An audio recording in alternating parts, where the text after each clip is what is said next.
السلام عليكم ورحمة الله وبركاته. النهاردة بقى ان شاء الله نعمل مع بعض الغريبة.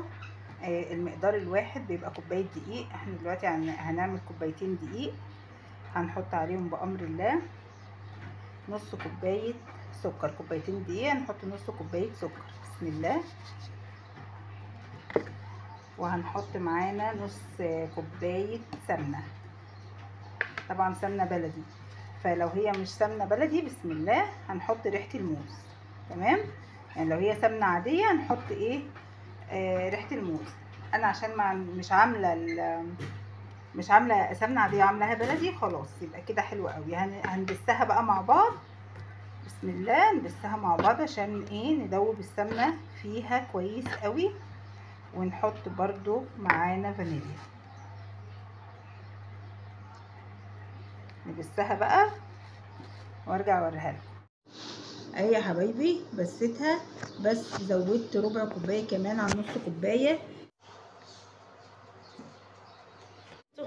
لان دي بترجع لنوع الدقيق بيمتص السمنه او لا. تمام، فانا كده حطيت عليهم كوبايتين دقيق، عليهم نص كوبايه سكر بودره، عليهم اللهم صل وسلم على سيدنا محمد كوبايه الا ربع سمنه بلدي. شوفوا الطريقه ازاي، شو عامله ازاي، عامله زي الحنه في ايدي ما شاء الله عليها. فطبعا انت بقى بتكوريها اهي. تعرفي انها كمان ناجحه من ايه؟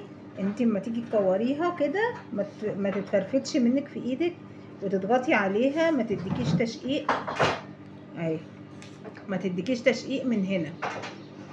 تمام، انت بتضغطي عليها، شوفي عامله ازاي ما شاء الله اهي، زي الفل، وطريه جدا وناعمه جدا. احنا بقى عايزين ايه؟ نعمل الغريبه صغنونه مش كبيره كده، يا دوبك احلى حاجه.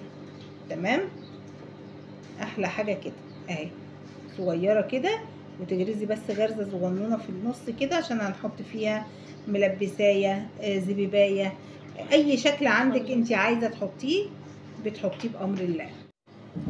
كل سنه وانتم طيبين يا حبايبي، وبعود الايام يا رب بخير والسعاده والهنا. وادي الغريبه، وما في اسهل منها واحلى منها، طعمه جدا، سهله جدا، وما شاء الله عليها، بتبقى وفيره كده وحلوه.